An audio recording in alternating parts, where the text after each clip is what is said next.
Yun yung boto po kagabi. Sa tingin nyo, yun din ba yung, may mga nagsasabi na baka yun na rin yung posisyon ng mga senador at maging boto pag umusad yung trial?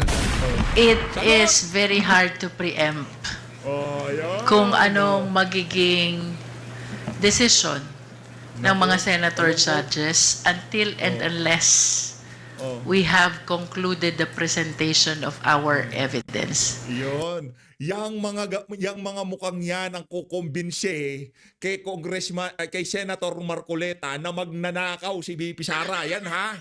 Prosecution panel. Sila ho ang yang mukha na yan. Yang magpapamano nung panahon ng eleksyon, bilang-bilang o mano, pera, yan. Yang mukha na yan ang kukumbinse sa mga senador na magnanakaw si VP Sara. Nako, marami hong nakapansin sa ating mga kababayan na tila bagang pinanghihinaan na daw ho ng loob yung prosecution panel dyan sa impeachment trial nitong si Vice President Sara Duterte. Tignan nyo naman ho yung pagmumukha nitong si Jinky Luistro at nitong si Risa Ontiveros. Parang hindi ho ata sila nakatulog noong ibinalik ng Senado yung articles of impeachment dyan kay Tambaluslos. Ang problema ho kasi dito, kailangan ho muna nating matuldukan yung katanungan kung wala bang linabag ang House of Representatives sa pagtanggap ng ika-4 na impeachment complaint na yan laban dito kay VP Sara. Tapusin ho muna natin yung mga katanungan kaugnay dyan sa legalidad ng itransmit nilang articles of impeachment papunta sa Senado. Pagkatapos nun, doon tayo mag-trial. Pero bago natin pakinggan, yung sobrang na-disappoint ho yung prosecution panel, lalo na yung si Jinky Luistro. Kita nyo naman ho yung pagmumukha niya. Hindi ho talaga siya natutuwa sa ginawa nitong si Senator Bato de la Rosa. At itong si Risa Ontiveros, nakakasigurado ho tayo mga kababayan, kung kaya niya lang kunin ulit yung articles of impeachment na yan para magtuloy-tuloy niya, gagawin niya ho. Kaso talagang overwhelming ho yung mga senador na gusto muna nilang tuldukan yung mga question dyan sa impeachment complaint na yan o articles of impeachment na yan laban dito kay VP Sara. Isang like at isang subscribe, masaya na ho tayo dyan sa mga gusto sumali sa ating community. Alam nyo na ho gagawin. Maraming salamat ho sa mga nag-subscribe. Eto na ho, rekta ho tayo dito kay Risa Ontiveros. Tapos dire-diretso ho tayo dito kay Aling Jinky. Itong si Aling Jinky, viral ho ito ngayon di ba? Kaninang umaga, ora-orada di ba? Preparado na sila Kumbaga, naano ho sila, off guard ho sila doon sa ginawang aksyon ng Senado. Kasi, ang ginagawa ho niyan, pinag-aaralan na nila yung mga kontra-argumento nila sa defense. Kunyari, sasabihin natin to, anong isasagot natin sa kanila? Kunyari, i-release natin to. Ito yung possible na sagot ng defense ni VP Sara. Ano ang counter argument natin sa mga paliwanag ng defense? Doon ho sila nag-ika nga, yung pagdidebate doon sa mga magiging sagot ng defense ang kanilang iniisip. Hindi nila naisip paano kung ibabalik sa atin yung articles of impeachment. At yun na nga ho ang nangyari. Ito ho si Aling Risa Ontiveros. Pakinggan ho natin. I'm disappointed at the turn of events. Sabi ko nga kagabi, di ba? So read my face. Parang may gaslighting na nangyari. Hindi kaya gumamit ng iba't ibang mga salita para malito tayo. Walang nakakalito doon sa ginamit na salita. Tapusin muna natin yung mga question diyan sa impeachment, diyan sa impeachment complaint na yan. Totoo ba na 4 ang tinanggap nitong si Reginald Velasco na impeachment complaint at yung pang-4 ang itransmit dyan sa Senado? Doon muna tayo. Pagka walang katotohanan yun, isa lang pala, yan lang pala ang isinampang impeachment complaint laban kay VP Sara at yan lang ang pinadala sa Senado, wala tayong problema. Ngayon, kung 4 ang tinanggap na impeachment complaint ng House of Representatives, base sa ating saligang batas, dapat isa lang, kada isang taon, yung mga impeachable government official, hindi pwedeng sampahan ng 2 beses. May problema tayo dyan. Yun ho muna ang ating solusyonan. Yun ho muna ang ating pag-usapan bago natin na culpable violation of the Constitution, betrayal of... Wag muna yan. Ano yan, kumbaga, linilito yung mga kababayan natin. Punta muna tayo, kumbaga, back to basic tayo dyan. Doon tayo sa rules kung paano yung tamang paghahain ng impeachment sa isang impeachable official. Huwag muna tayo punta doon sa technicalities kung totoo nga bang nagbinitray niya yung public trust. Di ba? Meron siyang na-violate sa saligang batas. Huwag muna tayo doon. ilan ang tinanggap na impeachment complaint ng House of Representatives? Sagutin natin yon. Pagkatapos nun, doon tayo magtutuloy-tuloy. Ngayon, kung doon pa lang sa pag-uumpisa, meron tayong problema. Abo, Senator Risa, tamang disappointed lang ho ka talagang mangyayari sa inyo. Yun ho yun. Well, hindi kasi kayo nagkaroon ng proper coordination doon sa maghahain, doon sa mga tatanggap. Okay lang sana naghain si ganito, naghain si ganyan. No? Sabi nito si Reginald Velasco, hindi na namin tatanggapin yan. May hinihintay kaming maghain ng impeachment complaint kasi matitenga yan Mag-uumpisa yung 1-year ban pagka-file ng impeachment complaint na yan. Hindi ho nila na-anticipate yun. Yeah, si Reginald Velasco, palong-palo din na matanggal niya tong si BP. Sige, file kayo, file. Sige, tanggap ng impeachment complaint. Maya-maya, anong nangyari? Naku, parang meron tayong dito, meron tayong problema. Di ba? Ano na yan, release na yan ni Rodante Marcoleta nung congressman pa siya. Kasi ngayon, senador na siya. At tumanda-handa kayo pagka nag-umpisa na yan sa Senado. Sigurado, sasalansanin kayo ng mama na yan. Yung mga naghuhusay-husayan na walang nalapag, walang ganito, walang ganyan. Ang pinag-usapan, pag tinanggap ng ang tawag dito, Secretary General ng House of Representatives, ang impeachment complaint, i-refer kagad yan dapat sa Committee on Justice. Diba? Tapos pag-uusapan doon kung merong substance, kung merong sustansya, merong grounds yung mga isinampang... di ba ganun yun? Sa pagkakaintindi natin, correct nyo na lang kung mali ako. Kung mali kayo, edi tama kayo. Kung mali ako, edi tama kayo. Wala namang problema doon. Pagkakaalam natin doon nila i-identify o pag-aaralan kung meron ba sustansya yung mga complaint laban dito kay BP? Meron bang grounds talaga para i-transmit natin from House of Representatives papunta Senado, yung mga complaint na yan, di ba? Iyon ang pagkakaintindi natin. Kaso hindi na pinadaan doon Di ba dapat pagtanggap ni i-refer na yan sa Committee on Justice. Hindi ho ginawa. Naghintay pa ng 4, tapos wala ng Committee on Justice, rektang Senado na. Tayo doon lang tayo sa rules.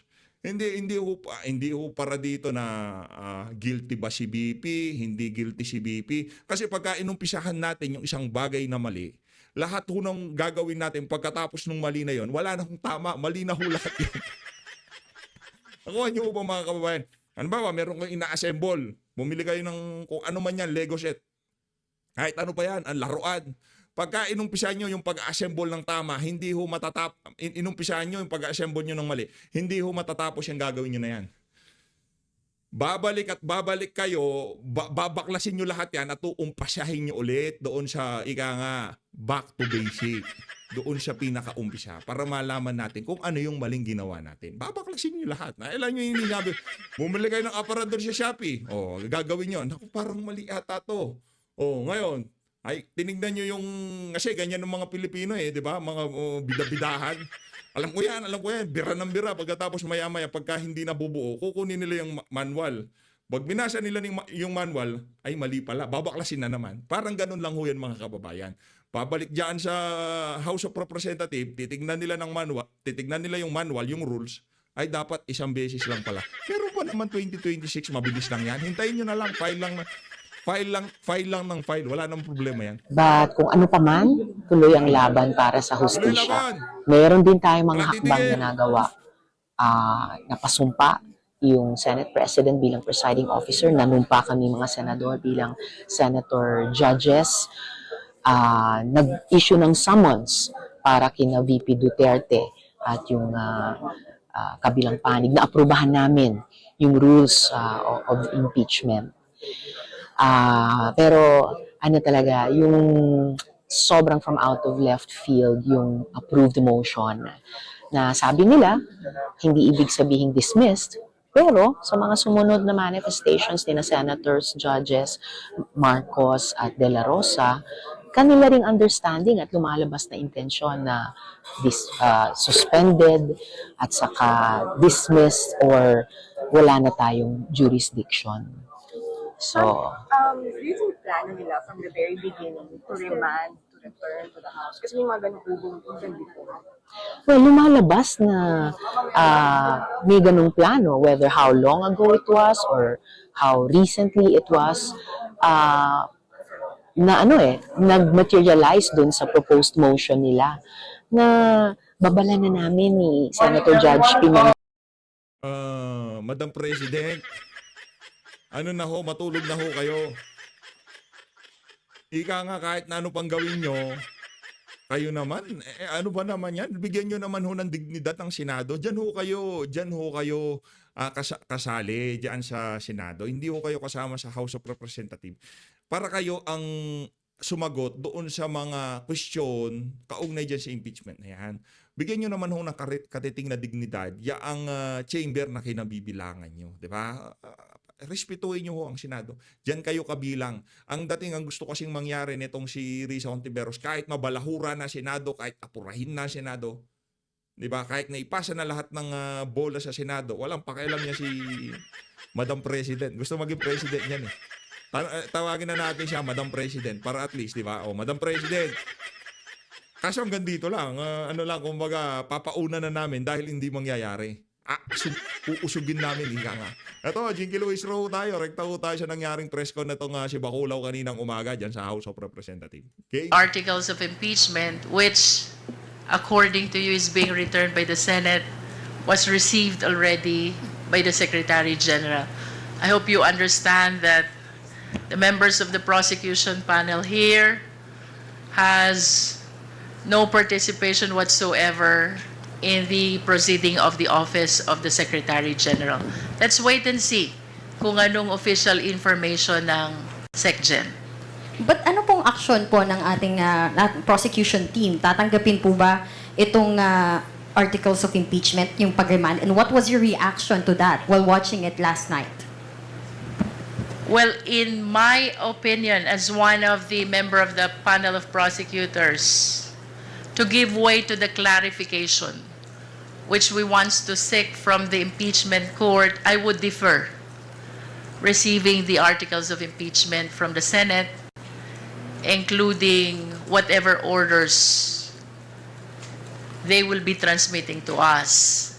This is not disobedience. Definitely, ang gusto lang po natin mangyari is to seek guidance and enlightenment first so we can properly comply with the order of the impeachment court. When you say you would like to seek guidance, may coordination na po ba with the Senate? Ano po yung ginagawa nating pakikipag-usap sa kanila para maliwanagan po tayo doon sa mga orders nila? We will be drafting the necessary motion seeking for clarification of the order which they issued last night. So nakita po kasi namin kanina si Sergeant at Arms ng Senate kanina and wala pa pong nag-receive ng copy. So technically hindi po muna tatanggapin ng Kamara ang pagbabalik ng articles of impeachment and magpapasa po muna tayo ng tama ba, ma'am? To give way to our efforts to clarify first the order. In my opinion, I would defer receiving the articles of impeachment, including the order issued by the impeachment court. Excuse me. Yung tatanggap ng order po dito, kung mayroon man, ay ang Office of the Secretary General. Hindi po namin alam kung ano ang magiging action ng Secretary General. Pero kung tanggapin niya, doon po kami magde-decide. Be that as it may, kami po ay naniniwala na ang power to initiate. Ito si Boy Porpis. Ito mga ganitong klaseng party list, dapat ito yung mga tanggalin ng ng COMELEC pero makapit kay tambayan, hindi pwedeng tanggalin niya. Ginamit niya ho yung programa ng DSWD para manalo, pero kung gawin mong pangalan ng party list mo 3-piece, 2-piece, hindi mananalo yan. Ginawa ho niya 4-piece di ba? Kasi ayuda yun kaya nanalo. Ng impeachment complaint ay nasa House, lalo na pag pinirmahan ito, in-endorse ng isang congressman at pinagbutuhan sa plenaryo. Itong nangyari dito, hindi lang itong ordinaryong impeachment. 215 of our members signed the impeachment complaint. Kaya first time ito na nangyari na may return sa atin. Kaya nangangailangan tayo ng clarification po dito. Bagamat prosecutors po kami at impeachment court sila, naguguluhan pa rin kami. At hindi namin maintindihan kung bakit ibabalik po ito sa amin. Ano po ang gagawin namin? Yun po ang isang bagay na kailangan namin maliwanagan. Sir, second to my last question na lang po. Some legal experts po are saying na instead of following the Constitution, itong mga senators po natin, they're creating legal issues po. And will you challenge this po ba? Itong ginawa po ng Senado sa Supreme Court, itong pag-remand, is this abuse of discretion na po ba?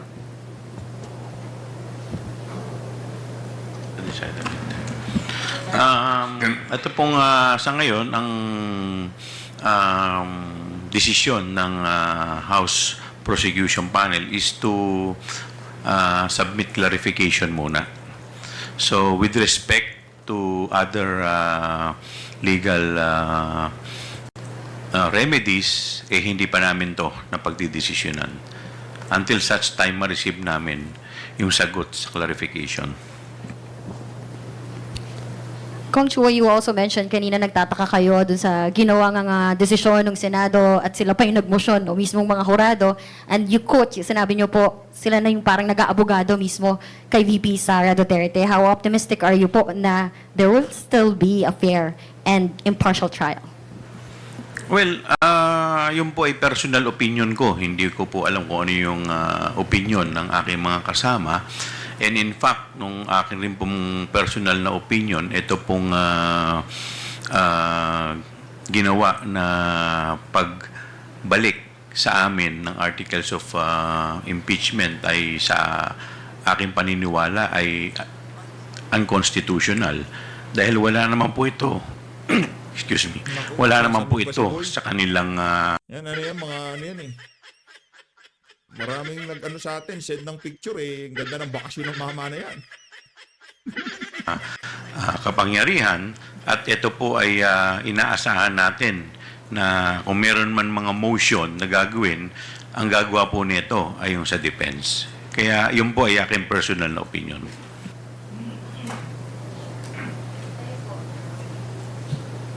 Anyone? Okay na po, thank you. Thank you, Marian. Isa Ubendanyo Umali from GMA-DCWB. You're recognized. Isa. Lumabas. Report. Big Sumintak from Net25. Magandang hapon po. May we know now kung ano na ang status ng article of impeachment in your point of view na kagabi po ay dinicide nga po ng impeachment court na mayroong mga nakita silang mga procedural lapses and constitutional question doon sa 7 article of impeachment kasi pinoint out din nung mga nagsulong ng motion, particularly Senator Alan Peter Cayetano, yung first, second, and third impeachment.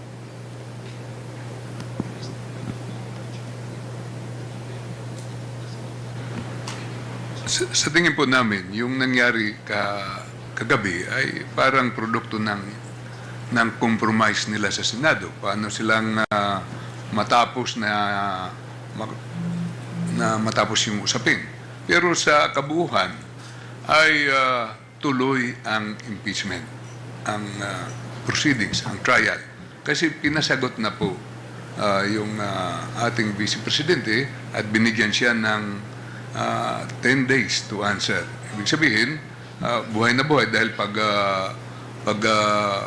sumagot ng ating Vice Presidente ay matutuloy na. Bagamat, nandun na tayo sa period na patapos na ang 19th Congress at magsisimula na yung 20th Congress. Sa amin naman, may gusto silang hinging certification. Palagay ko po gusto lang nilang makasiguro, pero makikita po natin kung masatisfy kami sa hinihingi nila, wala namang problema nga yun. Parang certification requirement lang. At any rate, it is presumed that our duty has been, there's the presumption of regularity in the performance of official functions. Lahat ng nasa gobyerno, yan po ang presumption. At maliwanag ito na 215 na nag-endorse sa impeachment complaint. So, ang take namin, tuloy po ito. Sir, in your point of view as prosecutors, Sayang din kita din yan. particularly Congressman o Woman Luis Trumam, na nag-acquire na ng jurisdiction yung impeachment court dahil pinadala na ng summon ang respondent. Pero hindi kaya yung summon na yon pending the action of the Senate last night na kine-question nila yung regularity ng article of impeachment, hindi kaya yun magamit ng depensa para questionin nila na anong sasagutin nila doon sa summons? Well, in fact, the article of impeachment was remand to the House of Representatives. Under the rules, and even in ordinary courts, not just the impeachment court, yung service ng summons, that triggers acquisition of jurisdiction.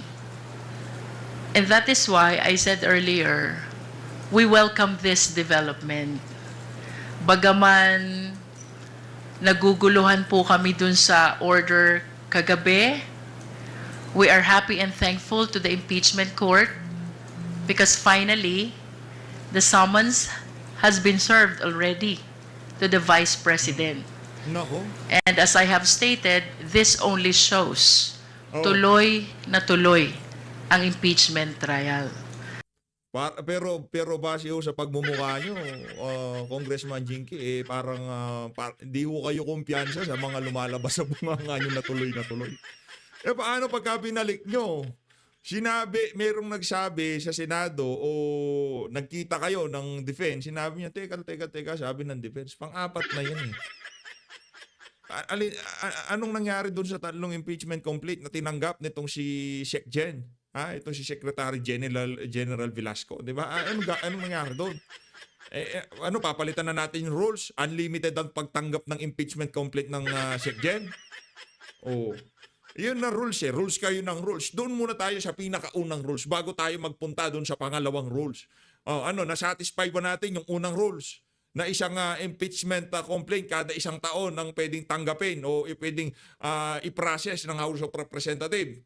Doon muna tayo, pag-usapan muna natin yun. Ganito lang. Isang impeachment complaint lang ang pwedeng ihain sa impeachable government official sa loob ng isang taon. Na-fulfill ba natin yon? Ito bang i-transmit sa Senado, yan bang kauna-unang impeachment complaint na tinanggap ng House of Representatives? Laban dito kay VP. Na-fulfill yung condition na yon. If yes, punta tayo sa next. I-refer sa Committee on Justice para pag-aralan kung merong grounds, merong substance yung reklamo. Na-fulfill yun, punta tayo sa nakakuha ng boto o nakakuha ng pirma sa mga congressman yan, na-impeach si VP Sara. Punta tayo sa next step.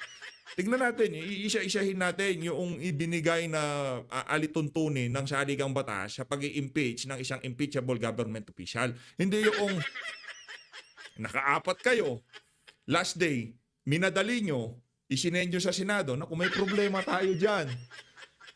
Rules kayo ng rules, hindi nyo naman sinusunod. I wish to believe na yung hinihinging certification ng impeachment court is only a clarification or perhaps affirmation ng naging compliance ng Senate when we filed the impeachment complaint. But I wish to humbly invite the attention of the people to the ruling of then Presiding Officer Juan Ponce Enrile That was during the time of the impeachment trial of Chief Justice Corona. Ang sabi po niya doon sa resolution, when there is compliance in the two basic requirements, that is the signature by at least 1/3 of all members of the House, and there is the verification, the filing of the impeachment complaint already enjoys presumption of legality. And that cannot be questioned anymore unless there is strong controverting evidence. Napakaliwanag po niyan. And I believe that this is still a very good law which should guide our impeachment court. No? Gusto ko lang pong balikan yung inyong question kanina. Anong status ng articles of impeachment considering that there are efforts to return? I humbly believe that the case is very much active and alive. Why? Ano pala?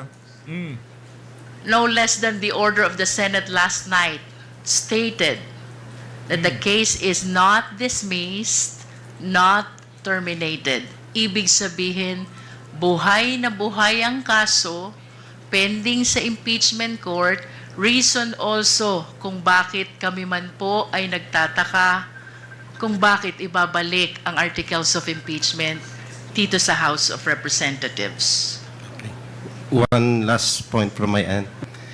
Ma'am, since we know na co-equal body ang Senate at saka House of Representatives, the House of Representatives will initiate the impeachment.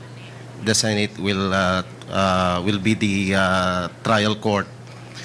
Since na kine-question nila yung legality or the constitutionality of the impeachment complaint or article of impeachment, hindi ba ito isang insulto sa co-equal body? Yun, isa rin po yun sa aming pinagtataka dahil normally po, ang magtatanong po niyan o magko-question niyan, yung mga abogado ng respondent. Kaya nga po kami po naniniwala na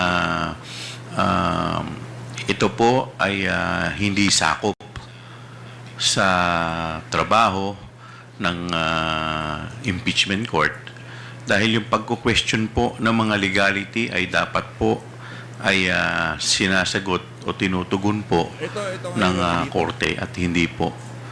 Ito ang irony dito. Nakita niyo ho ba yung nakuhang boto nitong si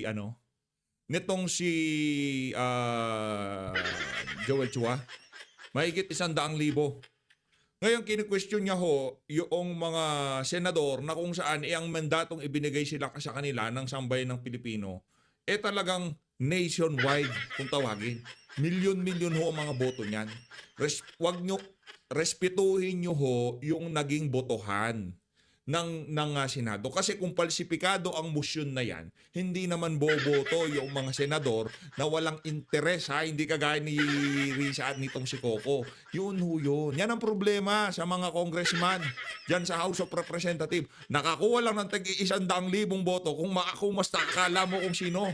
Kulang na lang, diktahan pati mga senador. Yan ho ang problema natin dyan. Di ba? Yan ang problema natin dyan. Kailangan sa mga susunod na panahon, tanggalin yung pagiging entitled nitong mga congressman na to. Yung kung pagsalitaan nila yung mga senador na hinalal ng buong Pilipinas, hindi ho nung iilang mga Pilipino lang. Hindi ho natin minamaliit yung 100,000 bumoto dito kay, don't get me wrong, ika nga.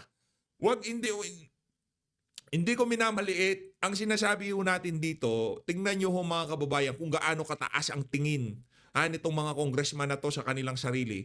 Pagka silang gumawa ng aksyon dyan sa House of Representatives, kahit na talagang nagsusumigaw na ang pagiging problemado at falsifikado, hindi sila dapat questionin. Yung i-release na motion na kung saan valid naman. At kung hindi man pa tayo pabor o pabor tayo sa impeachment, talaga sasabihin nating valid yan. Kahit hindi pa si BP Sara ang ini-impeach, kahit si Tambaluslos pa. Anong punta mo na tayo, back to basic muna tayo, ika nga. Huwag ho natin madaliin to. Kasi kung naghahanap talaga tayo ng kaliwanagan, ika nga, accountability, di ba? Accountability, sigaw kayo na sigaw ng accountability. Tingnan muna natin kung yung paghahanap natin ng accountability, inumpisahan natin ng nasa tama. Doon ho muna tayo. Mr. Kuya Germs. Ng impeachment court. Can I add to that? Bagamat kami po ay co-equal body, ang House at saka ang Senate, sa pagkakataon pong ito ay medyo naiba kasi impeachment court na sila at prosecutors po kami. Kaya parang nakikita natin, parang sa husgado, may mga orders ang korte. Ngayon, kailangan din kami mag-clarify dito. Pero sa dulo ay kailangan ang taong bayan mapakinggan po dito. Kaya kung kinakailangan makinig kami at gumawa ng mga hakbang para matuloy po ito ay gagawin po namin bilang public prosecutors. Thank you, Vic. Gab Lalu from Inquirer Online. Please proceed with your questions. Sir, natanong na po, sir and ma'am, natanong na po kasi yung tungkol sa yung pagiging quasi-judicial ng impeachment court na merong mga proseso na ina-adopt yung impeachment court na galing sa mga regular na courts. Pero pwede kaya maging dahilan po ng Senate na dahil hindi naman sila korte, pwedeng mag-motion yung mga members ng yung mga senator judges. Pwede kaya maging dahilan yun. Kasi technically po, sa korte, di ba, hindi naman po nagmo-motion ng judge. Tumatanggap lang po sila ng motion. Pero dahil... Brad, teka lang. Ano sila? Senator judge. Di ba? Senator judge ho sila. O kung meron silang motion, lahat ho sila pwedeng magsalita dyan. Yan na naman, dinidiktahan nyo na naman ng Senado at ang dumidikta pa dito, ang nag-feed ng pagdidikta sa mga senador, hindi man ho yung mga congressman na kasama sa prosecution. Yung mismong mga media na nagtatanong dyan, ay sa bagay, kada tanong dyan, may pera dyan eh. May pera sa tanungan sa press con, nga. Isang tanong lang ho dyan, nako.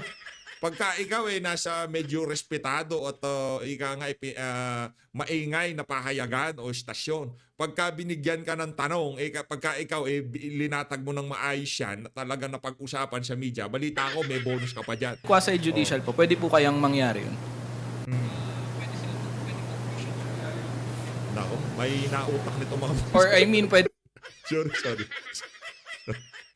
Napunta lahat sa tiyan eh. po nilang ma-justify po yun.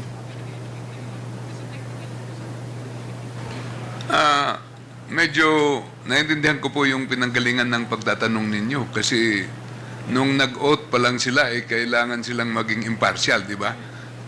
Doon sa oath pa lang ng mga senador na nagko-constitute sila na impeachment court.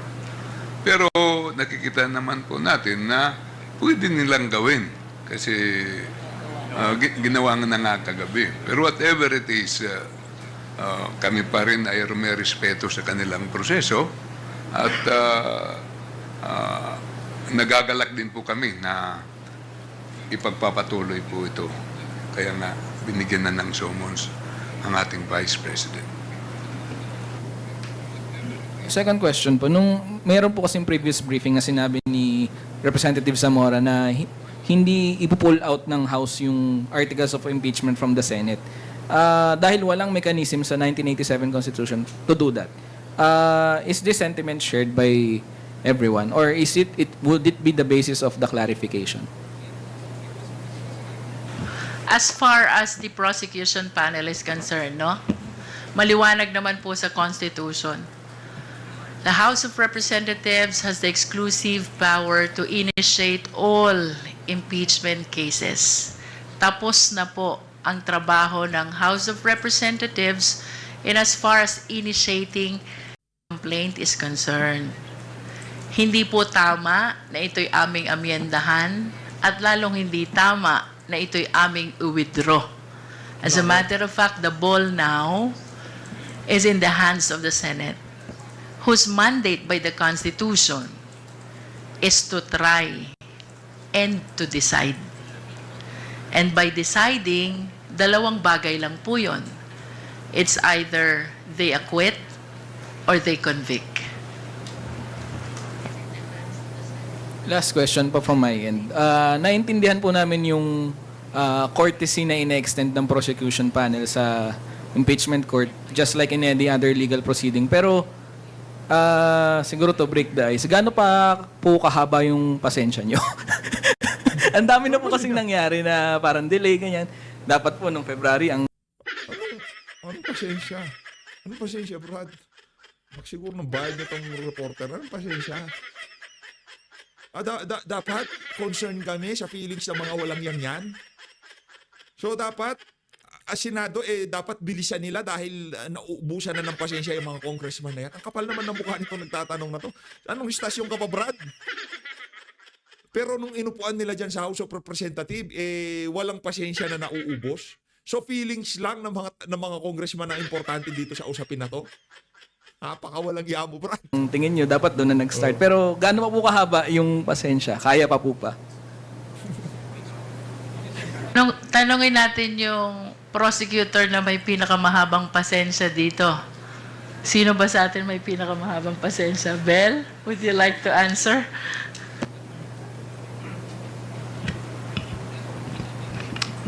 Opo, mapagpasensya po kami.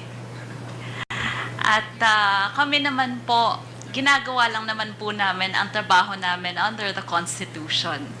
So, kung ano man po ang sagot namin sa maski anong press briefing, maski anong interview, we are all united in following the Constitution, and lahat po ng gagawin namin henceforth will be under the Constitution and under the Senate impeachment rules. You know.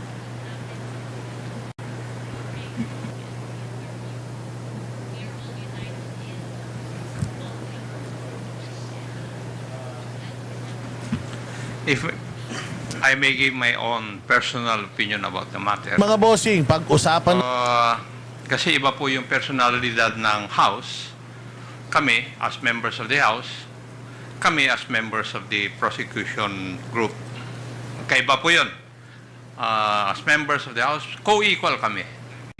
Pero as prosecutors, we obey yung mga orders ng mga judges.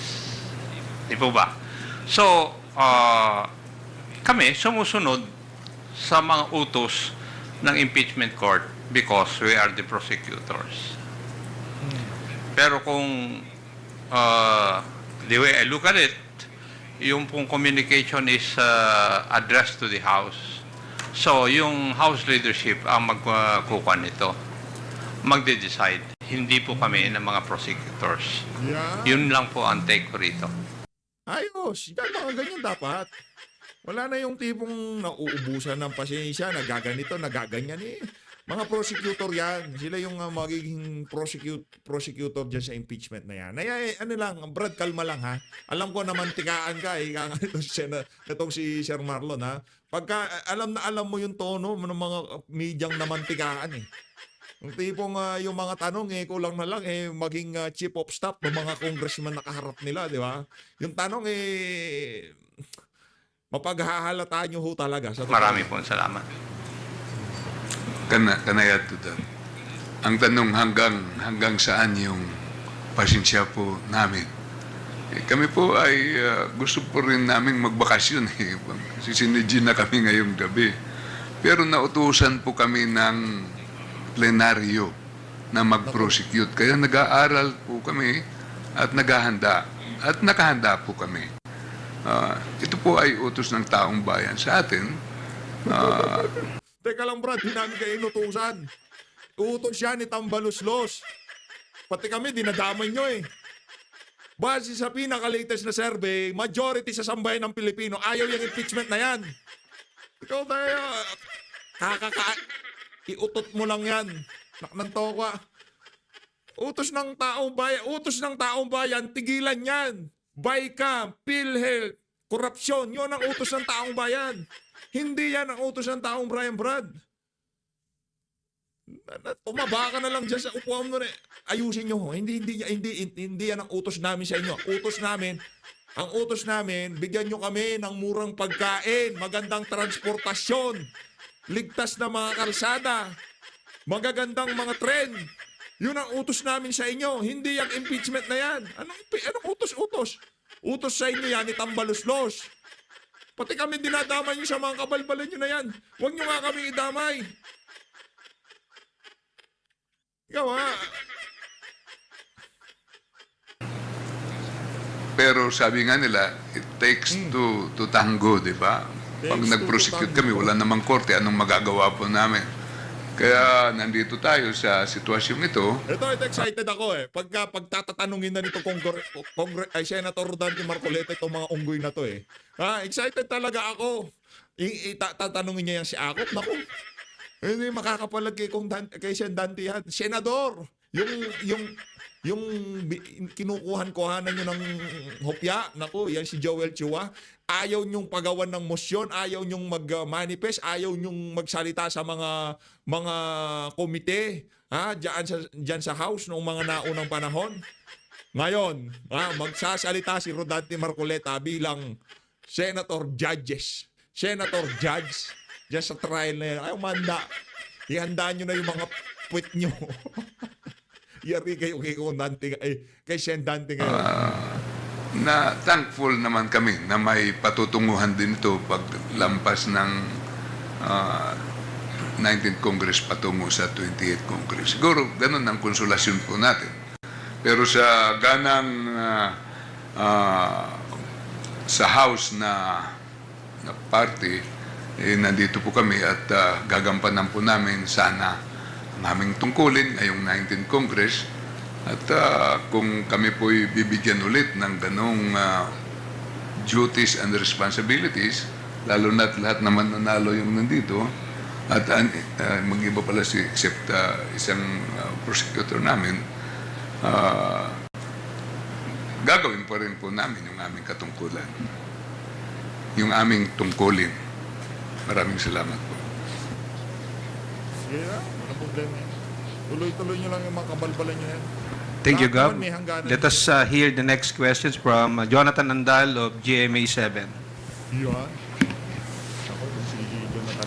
Ano pong guidance and directive ni Pagka GMA, makapal, na yan, sebo na yung mga, dyan, nakadikit sa mga yan. Di na namamantikaan yan, nasisibuhan na yung mga...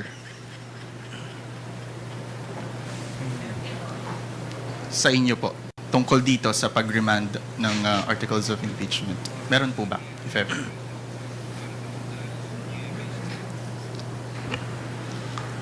Wala po namang sinasabi sa amin si Speaker. Nandun ang ating Speaker yata, very busy ngayon sa pag-inspection ng San Juan Eco Bridge at nandito na tayo, hindi na kailangan nito ng guidance ng Speaker. Tayo po ay binigyan na ng tungkulin ng plenaryo. Kaya siyempre nagmi-meeting na lang kami kung anong susunod na hakbang na gagawin namin. Sa ngayon po ay yung clarification kung ano man pag dumating sa atin yung kanilang communication. Ang boto po kagabi, 18-5-0. 17? It's 18. 18. Okay. Yun yung boto po kagabi. Sa tingin nyo, yun din ba yung... May mga nagsasabi na baka yun na rin yung posisyon ng mga senador at maging boto pag umusad yung trial. Anak ng tokwa, mga mukhang magnanakaw. Hindi ko sinabi magnanakaw, linawin natin. Mga mukha lang, di ba? Kukumbinsihin, ha? Ito ang magiging senaryo dito. Ha? Etong mga prosecutor, etong mga mukhang sorry for the word. Mga mukha. Hindi ko sinabi mga magnanakaw. Mga ganyang klaseng itsura, di ba? Napaghahalata. Napaghahalatang mabait pagkatunog. Pero, mga mukhang kawatan. Anak ng tokwa, si Senator, ganito na lang. Si Senator Mark Villar, kukonbinsihin itong mukhang kawatan na to na yang si Sara Duterte, magnanakaw yan. Yang mukha na yan ang kukonbinsi sa'yo na magnanakaw si Bibi Sara. Kagigil, di ba? Yan ho ang magiging senaryo dyan. Kaya yan tanong na yan, at least realization ho yan sa mga sa mga prosecutor na parang tagilid ata tayo, brad. Parang nakikita ko na nanunostra ko na kung ano mangyayari pag ibabagsak nila yung verdict nila. Iniwala po ba kayo ron? It Sagot! is very hard to preempt Yan. kung anong magiging decision ng mga senator judges until and unless we have concluded the presentation of our evidence. Yun. Yang mga mukhang yan ang kukumbinsi kay kay Senator Marcoleta na magnanakaw si VP Sara. Yan ha. Prosecution panel. Sila ho ang yang mukha na yan. Yung nagpapamano nung panahon ng eleksyon, bilang-bilang o mano, pera. Yan. Yang mukha na yan ang kukumbinsi sa mga senador na magnanakaw si VP Sara. Matatanggap nyo ho ba yan? Di ba? Kahit wala nang ang defense pagmumukha pa lang ni Jinky Luistro, falsifikado na Di ba? Yung na lang, kumbaga, sige ilatag mo yung mga argumento mo. Tignan mo lang ang mukha ni Jinky. Naku, yari tayo dyan, mukha kang kawatan, madam. Hindi, tinadaan lang natin siya biro. Pero mahirap paniwalain Saan ka ba nanggaling na imbornal, madam? Sino ho ba kayo para mag-prosecute kay VP Sara? Sino ho ba kayo? Ano ho bang background nyo? Isang congressman na nagtago ng asawa niya dahil pinaghahanap ng batas. Yan ang po-prosecute kay VP Sara. Naku, may problema ho tayo dyan. Di ba? Yan ang problema ng prosecution panel niyan. Yan ho. Paano nila? Una sa lahat kasi, bago mo ipipresenta ebidensya, kailangan mo muna maging presentable sa mga pirepresentahan mo ng ebidensya, sa mga kukumbinsihin mo. Di ba? Sino bang kukumbinsihin ni Jinky Luistro dito? Yung mga senator judge. Di ba? Ano yan? Labanan ng argumento. Defense, prosecutor. Kami prosecutor, kinukumbinsi namin kayo na ang verdict nyo convict si BP. Magnanakaw si Sara. Kaso ang problema, naman mga kababayan, yung mukha na anak ng toka, kahit nakapikit. Marinig ko lang ang tono nito si Jinky Luistro, alam ko nang di mapagkakatiwalaan yung ali na yan. That is why we really have Brad, madam, GG na. Ika nga, good game. Good run. Tapos na ang laban. Kung ako sa inyo, sabihin nyo kay Tamba, magsitulog na lang kayo. Kung hindi pa malinaw yung 18.5, nako. Diba? Kung hindi pa malinaw yun, move on na. Diba? Para kayong mga broken-hearted na teenager. Ang lulungkot ng mga pagmumukha nila, no? Ibang klase. to follow the Constitution. And the mandate by the Constitution to the impeachment court to try and to decide. No? Mahirap pong isipin o sabihin na yung boto kahapon, ayun na rin ang magiging boto sa impeachment case sapagkat wala pa po ni isang ebidensyang naiilatag ang prosecution. Ang tanong, sino kahit sa anggulo talaga kita tignan, madam, merong problema yung tabas ng pagmumukha mo. Kung ako sa prosecution panel, i-revamp nila, palitan nila, tanggalin nila si Zamora, tanggalin nila si Luistro. Wala ho silang credibility. I mean, madam, ano ho bang track record nyo?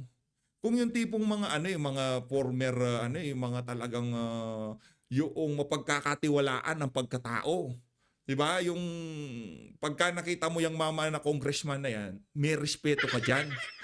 Yung tipong alam mo na yung pagsasalita niya na yan nanggagaling dun sa kanyang prinsipyo at paninindigan. Ang pinanggagalingan ng pagsasalita niyo sa impeachment na yan, pabor at impluwensya galing kay Tamba. Yun. Sa aminin nyo mat sa hindi, yung iba dyan, na-corner na, napilitan na dahil wala na silang choice. Di ba? Kung ano man ang nagawang pabor ni Tamba o di ba, kung ano man napag-usapan dyan, nasa sa inyo na yan. Pero ang ating sigurado dito, Dapat pumili kayo yung tipong, si ano yan, magaling yung mama na yan. Halimbawa, itong si Baguio City Mayor Benjamin Magalong, siya magiging prosecution panel. Mayor siya, hindi naman pwedeng mangyari. I mean, kung siya ang magpipresenta ng ebidensya, makikinig ako. Hindi ko kukwestiyonin. Kung sasabihin ko sa sarili ko, ay, ano yan, hindi magnanakaw yan. Sinasabihan niyang magnanakaw itong si VP Sara, ano ang mga ebidensya niya? Papakinggan ko. Talagang, baka mag-take notes pa ako sa mga sasabihin niya para talagang maalala ko, di ba? Baka magkaroon ng surprise exam, higa nga, di ba? Take notes ako. Kasi alam ko yung tao, yung background niya, hindi magnanakaw. Hindi nagtatago ng asawa na pinaghahanap ng batas. Abogado, partida. Kayo ano bang background nyo para pakinggan kayo ng sambayan ng Pilipino? Doon pa lang may problema na tayo. Doon pa lang may problema na tayo. Tapos ngayon, ewan ko kung ako lang nakapansin na talagang hindi pa nag-uumpisa yung impeachment na kaya yung gusto ni BP na bloodbath na kung bloodbath to. Kumbaga, ika nga, bakbakan to. No? Pero again, kung tayo tatanungin, maraming maraming views dyan. Especially yung mga nasa mainstream. Kaya gusto rin nilang impeachment. Maraming views. Nakita nyo naman yung mga views ng ABS. Pag live stream pa lang nila, kulang 1 milyon. Marami hong views. Tayo, konti lang yung mga views natin. Ano lang naman tayo, sino ba naman tayo? Wala naman tayong bilang talaga dyan, di ba? Kumbaga, hindi natin malaman. Maraming naliligaw sa PH Update. Marami talagang views sa totoo lang. Pero kung tayo papipiliin views o yung mapag-usapan yung tunay na issue na malapit sa bituka ng mga nagugutom na Pilipino, yun pipiliin natin. Kahit na di karamihan ng views, at least napupunta tayo dun sa tamang daan na pag-uusapan yung mga tamang issue. Yun ang atin dito. Okay lang, wala nang problema mag-views ka na 550,000, 100,000, walang problema yun. Ang importante dito, kahit hindi daan-daan libo, kalahating milyon, 1 million, hindi yun Kahit na pabalik tayo sa 30,000 views, 10,000 views, 5,000 views, basta nababalik tayo doon sa issue na malapit sa bituka ng sambayan ng Pilipino. Ganda ng ni Jinky dito. Pagka-stop natin sa kanya. Until and unless we are done with the presentation of all the evidence, I think that's the time we begin to think, ano kaya ang magiging boto? Kasi yung pagiging prosecutor nyo dito, hindi yan kagaya ng talagang korte. Iba dito Kumbaga, meron ba kayong vested interest yan sa na yan? Yung bang amo nyo may vested interest yan? Ano bang track record ng amo nyo? Ano bang ginawa niya sa House of Representatives? Ano ba ang naging resulta ng mga kabalbalan nitong si Tambaluslos dyan sa House of Representatives? Diba? Napagaan niya ba ang pamumuhay ng sambayanan? Yun kasi iisipin ng ating mga kababayan dito. Hindi lang yung mga ebidensya ilalatag nyo. Sinong nagpipresenta ng ebidensya? Sinong atat na ma-impeach si BP Sara? Yun yung unang tatanungin ng ating mga kababayan. Kaya kung talagang kung gusto nilang maging pulido ang pagpipresenta ng prosecution, ayusin nila yung mga personalidad na isasalang nila dyan. Okay, si Akop, lagay na natin dyan. O bigay na natin sa kanila si Akop. Pero itong alin na to, yari tayo dyan. Pero sa bagay, hayaan lang natin sila kung nagkakamali sila. Hayaan lang natin. Hayaan yung si Jinky na magdaldal dyan sa trial na yan. Ng ating mga senator judges. Malungkot ang dating. Malungkot itong si Alin Jinky. Hindi na siya masaya. Parang iiyak na nga Tingnan nyo naman yan mga kababayan. Malayo na nga ang tingin nitong si Aling Jinky Lalayo na ng tingin niya. Yung tipong ano ba naman tong pinasok ko na to. Sa bagay, okay na yun, madam.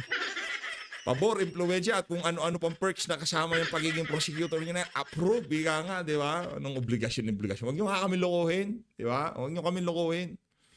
Huwag nyo loko yung mga ayuda, di ba? Yung mga ayudang pinamimigay nyo, hindi lahat nakakapagbigay ng ganyan. Si Congressman Isidro Ungab, di nakapabigay ng ganyan. Si Congressman Pulong Duterte, hindi nakapamigay ng mga ganyan. Yung malapit lamang sa kaldero, yung malapit sa kaban, yun lang nakakapamigay ng ayuda, yung tipong 1, 2, 3, 4, mano. Di ba? Sila lang nakakagawa niyan, madam. O yung perks na kasama sa ginagawa mo na yan. Approve. We're done with your questions. Okay. Bibian Gulia from ABS-CBN. Go ahead. Okay.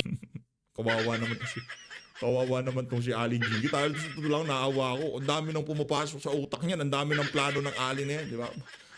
Pagka na-impeachment namin si BP, natanggal namin siya sa pwesto, may ganito ganyan, may ganito. Ako, sisikat ako, baka maging senador pa ako, o talaga namang mag-aladilima na ako, makapagbidabidahan ako dyan sa trial na yan.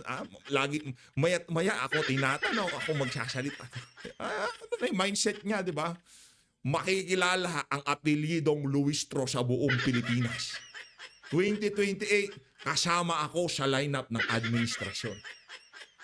Di ba? Gagawin akong secretary ng kung sino man ang papalit kay Bangag. Ano na yan ambition ho yan.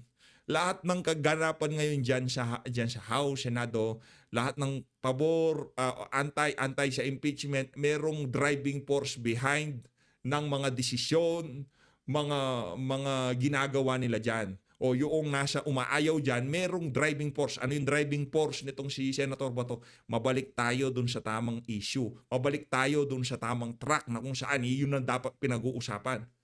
Yun ho ang nakikita natin doon sa mga senador na kinukontra yung impeachment na yan. O, pero lang si Amy problema yan. Huwag nyo akong andarin. Di nyo akong kahit na yaang mga Marcos na yan, mag-alatupa pa yan, ano yan, yung amoy ng pagiging, mga aas ng mga yan, hindi nyo maitatago, lalo na sa mga kasama natin dito sa PH Update. Kahit na mag-courting tupa pa yung mga walang yan, yung mga Marcos lalo na yung si Aimee, nako, kahit na mag-alatupa pa yan, magpakabait-baitan pa yan, hindi ho mababago ang katotohanan na Marcos yung ali na yan. At merong dahilan, meron siyang endgame diyan sa pagdikit-dikit niya na yan kay BP Sara. At meron din naman dahilan si BP. Hindi natin siya kini-question doon. Pero bilang taga-suporta nitong si dating Pangulong Rodrigo Duterte at isa doon sa mga sumuporta dito sa mga walang yang Marcos na to, nako, nasa laylayan lang ho kayo nung nagdaang eleksyon. At kung umaasa kayo sa 2028, tatakbo kayo ng pagka-vice president, nako, ayusin nyo mga desisyon nyo sa buhay. Nandiyan si Senator Christopher Bongo. Yan yan talagang endgame ng ano na yan eh. Ano ho yan? Ika nga, siya yung panggulo sa usapan. Panggulo sa usapan, di ba? Duterte, saya-saya natin. Solido, Duterte, tayo. Dinagdag itong si Dr. Mata. 11, Duterte 11. Di ba? Naku, pumasok. Duterte pumasok itong tapos nag-Duterte 12 yang sa dalawa, di ba? Duterte tayo, Duterte. Pumasok, naku, nagkaroon na ng turbulence. Nagkaroon ng mabantot na hangin na pumasok sa mga taga-suporta ng Duterte. Doon na, again, respeto natin yung tayo ng ibang mga kasama natin. Pero yung pagka pinasok talaga ng mga Marcos, nafe-feel ho natin na talagang nagkakaroon ng division. Nagkakaroon ng pagkawatak-watak sa mga Pilipino, sa mga taga-suporta ni Tatay Digong. Sabihin nyo na yung gusto nyo sabihin, galit kay di na kayo nag-move on. Hindi. Ito ho, ang pinag-uusapan ho natin dito, prinsipyo. Nandiyan si Marcos, nandiyan si Aimee o wala dyan si Aimee, masusurvive ni BP yan. Yan ang tandaan ninyo. Nandiyan si Aimee, wala dyan si Aimee, masusurvive yan nitong si Vice President Sara Duterte. Yun ang sinisigurado natin dito. Okay. Ma'am, as far as the Senate is concerned, ang decision po nila ay i-remand sa House of Representatives yung articles of impeachment, but ang House po ayaw munang tanggapin itong articles of impeachment while seeking clarification. Will it be accurate to say na mayroon pong deadlock? I don't think so. We are not defying the order. We are not disobeying the order.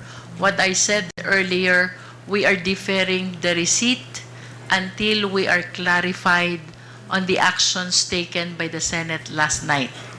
Ano ba yung tatlong actions? Number one, they're asking for the certification of the House of Representatives that we complied with the requirements in filing an impeachment complaint.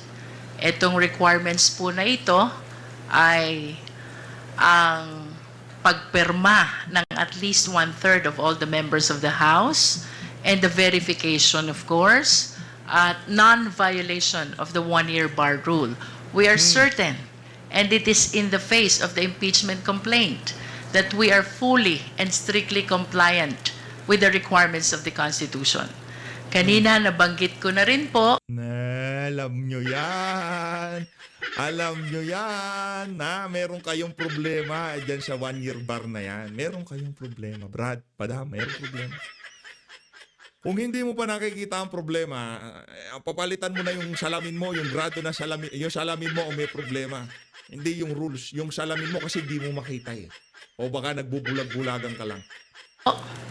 Ang resolution ng then presiding officer Juan Ponce Enrile, when there is compliance with the first two basic requirements, the filing of the impeachment complaint already enjoys the presumption of legality, that it cannot be questioned anymore unless there is strong evidence to the contrary, no? Pangalawa, they're asking for the confirmation of the 20th Congress, whether it will pursue the impeachment complaint against the Vice President. How can this order be complied when the 20th Congress does not yet exist? Wala pa pong 20th Congress. Nasa 19th Congress pa lang po tayo. So, who will comply? The second order. Hintayin natin ng 20th Congress. Kasali ka naman. Pero halata talaga kalungkutan. Hindi pong, parang Biyernes Santo pagbumuka ni Jesus. Number 3, bagaman ito po'y hindi part ng order nila, but I saw a letter in the social media, rendered moot ang presentation of articles because the verified complaint has been referred already to the impeachment court. Ito po'y gusto namin maklarify lahat sapagkat yung una, we are fully compliant with the Constitution. Yung pangalawa, wala pang 20th Congress. At yun pong pangatlo, the presentation of articles, that is part of their own rules. And we are ready to present the articles. Why suddenly, biglang rendered moot when no less than the rules on impeachment of the Senate provides for the same? Again, we do not defy. We do not disobey. We are merely deferring receipt of the same to give way to the clarification of all these issues surrounding the actions taken by the Senate last night. That is in as far as I am concerned, as part of the prosecution panel, because as I have said earlier, hindi naman po bahagi ng trabaho ng prosecutors ang pagtanggap nung ibinabalik na articles of impeachment, including the receipt of whatever order issued by the Senate, especially if it is addressed to the House of Representatives. Let us wait and see as to the action that will be taken by the Office of the Secretary General. Pero may assurance po ba na susunod kung halimbawa ma-clarify na po or depende pa sa magiging response ng Senate? As soon as this is clarified and the clarification is in accordance with the Constitution. Parang bago ako dito sa ano na to. Ba't parang bumait itong alin na to? Nangyari dito? Ba't parang naging ano siya, parang naging mainhin ho siya dito sa ano na to, dito sa press con na to. The Senate rules on impeachment and other existing laws, we will certainly abide. Dahil kagaya ng sinabi po ng aking mga kasama, ibang usapan to, impeachment court ito. Sila po ang judges at kami po ang prosecutors. We are morally bound to follow the orders of the impeachment court. Clarification lang din, ma'am, kasi last day na po ng session today. So wala po bang compliance na mangangailangan ng House plenary action? At this point, what we are considering is to prepare a motion seeking for clarification. Also, sa tingin niyo po ba yung ikalawang utos ng Senado ay parang admission na rin na pwedeng tumawid sa 20th Congress itong impeachment trial? That's the way I see it. And that's one of the several things that I wish to welcome. Yun pong kautosan nila na address sa 20th Congress, indeed, is an implied admission already that we can continue the impeachment trial until the 20th Congress. Final clarification. Yung withdrawal ng impeachment complaint or articles of impeachment by the House, it's off the table. Tama po ba yun? And are you considering to bring the matter to the Supreme Court? About the impeachment complaint being withdrawn, that is outside the power of the Congress already, because we have concluded our function and power to initiate the impeachment complaint. Tapos na po yun. The ball is already in the hands of the Senate, whose duty is to try and decide, no? Walang amendment, walang withdrawal na manggagaling po sa House of Representatives. Hindi po yan pinapayagan ng Constitution. And then your next question? That is a matter that we have yet to discuss.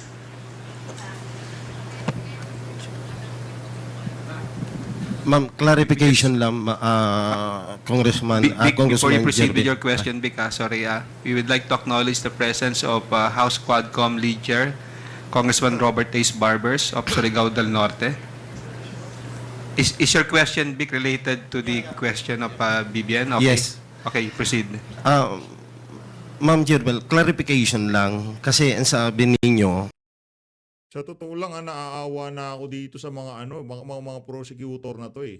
Sila yung dito, sila yung ika nga, kung ano man ang maging resulta nito, sila o ang dito, mapagbubuntunan nitong si Tambi. Yung mga nasa hanay nitong si Marcos Jr. Kaya dapat galing-galingan nyo, pero base dito sa nakikita nating demeanor sa kanila, medyo nagpapanik na ho itong mga to eh. Ito, tignan nyo naman mukha ni Luis to. Diba dating angas yung promise. Sobrang angas ho ng ali na yan. Pero ngayon parang tanggal angas ho siya nung nangyari dito sa na to. Binalik siya kanila. Back to you, House of Representatives. As always, maraming salamat po sa pagsuporta sa PH Update. Mag-ingat po kayong lahat. Mahalin natin ang Pilipinas.